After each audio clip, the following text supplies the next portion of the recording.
मोटे अक्षरों में लिख दिए गए हैं।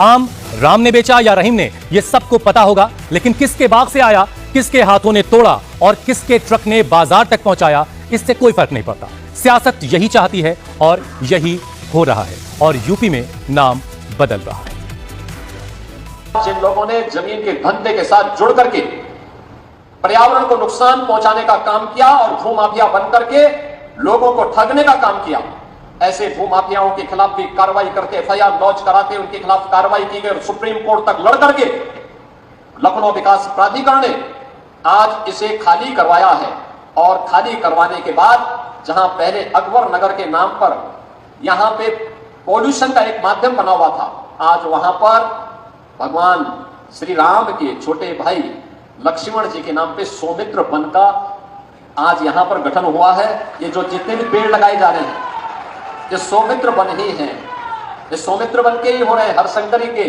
एक वाटिका मुझे भी यहां पे लगाने का अवसर प्राप्त हुआ है। अकबर नगर होता तो क्या पौधे उतना लहलाते नहीं जितना सौमित्र वन हो जाने के बाद लहलाएंगे? नहीं, ऐसा नहीं है और ऐसा होता भी नहीं है। और मुझे लगता है सरकार क्या भाई ऐसी मंशा नहीं होगी कि अकबर नगर का नाम बदल देंगे तो पौधे ज्यादा फलेंगे, फूलेंगे, ज्यादा फल आएंगे, और नाम नहीं बदलेंगे तो पौधे मुरझा जाएंगे। भारतीय जनता पार्टी के राज्य सरकारों ने जहां पर फोकस किया, डबल इंजन की सरकार ने जहां पर फोकस किया है, मुझे लग रहा है वो कंटिन्यूटी अब 2024 से भी लगातार चलने वाली है, उसमें किसी तरह का परिवर्तन नहीं आने वाला है। क्योंकि देखिए महाराष्ट्र के अंदर भी नाम बदल दिया था, औरंगाबाद का नाम था तो उसका नाम बदल कर संभाजीनगर कर दिया गया था, उस्मानाबाद का नाम बदल कर धाराशिव कर दिया गया था। तो नाम बदलते रहते हैं, नाम बदलने से कोई बहुत फर्क नहीं पड़ता। ठीक है हर्षवर्धन जी, सियासत के लिए क्या जरूरी है ये? देखिए मुझे लगता है कि इसको अगर ऐसे देखेंगे, हवा मिलती रहे। हाँ, अगर ऐसे देखेंगे कि अकबर नगर बदल के हुआ है तो बिल्कुल, तब तो सीधे सीधे सियासत है। योगी आदित्यनाथ भगवा कपड़ों में हैं, वो ये कह रहे हैं तो बिल्कुल सियासत है। और सियासत तो हर चीज में होती ही होती है। हमने ये तक देखा है कि मायावती जी ने जो दलित चेतना के प्रतीक थे उन नायकों के नाम पर जिले का नाम रखा और अखिलेश जी ने आके सारे दलित नायकों का नाम बदल दिया। तो ये होता है। और जो समीर जी कह रहे हैं वो संभाजी नगर अगर कर रहे हैं तो जाहिर है वो उस हिंदू संस्कृति, हिंदू विरासत की बात कर रहे हैं। यहां कोई समस्या नहीं। अकबर नगर एक क्या जिसको कहते हैं कि अनाधिकृत कॉलोनी थी, जो जिसको हम बार बार कह रहे हैं कुकरेल नदी, वही वाला है ना मसला, उसी के तो जो इसीलिए तो है ना। हाँ। अब सौमित्र वन उसका नाम रखा, तो जब भी कहीं पेड़ पौधे लगते हैं, इस तरह का सौंदर्यीकरण होता है तो उसका एक नाम होता ही होता है। देखिए हर नाम के कुछ अर्थ होते हैं।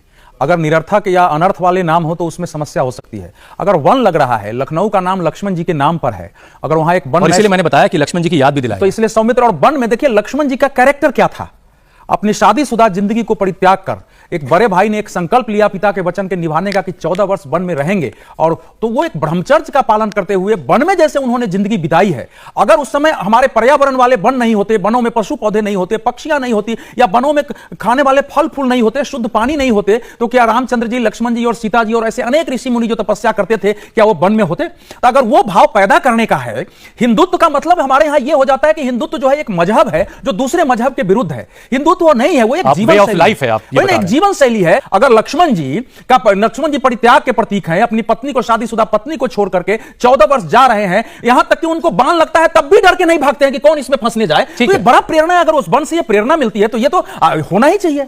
विरासत को याद किया जा रहा है। पहले तो ये कि इस सबको एक संदर्भ में देखना होगा। हमने देखा कि पहले भी प्रयागराज फॉर एग्जाम्पल जब उसका नाम बदला गया और प्रयागराज रखा गया, तो उस वक्त भी हम लोगों को यही आर्गुमेंट हमने कहा भी और सुना भी कि भाई भारत की अपनी संस्कृति, भारत का अपना इतिहास, भारत के जिन्होंने भारत पे जुल्म किया, जो जितने भी ऐसे रूलर्स थे, इन्वेडर्स थे, उन्होंने जो मैं कहूँगी नाइंसाफी की लोगों के साथ, उनको वो सम्मान नहीं देना चाहिए, या उनकी जो गलत किस्म की जो हेरिटेज है वो हमें रिकॉग्नाइज नहीं करनी चाहिए। वो एक पहलू है। लेकिन दूसरा पहलू जो दिख रहा है आज की डेट में कि योगी जी चुनाव होने के बाद, लोकसभा 2024 के चुनाव होने के बाद बहुत भूकंप आया, पॉलिटिकली एक भूकंप आया उत्तर प्रदेश में, और अभी भी जो है भारतीय जनता पार्टी के बीच में जो इनफाइटिंग है और बड़े सारे कारणों की वजह से जो यूपी में जिस तरह से उन्होंने सीटें खो दी, उसके पीछे एक बहुत बड़ा फैक्टर यह भी है कि जो कोर कंस्टिट्यूएंसी है योगी जी की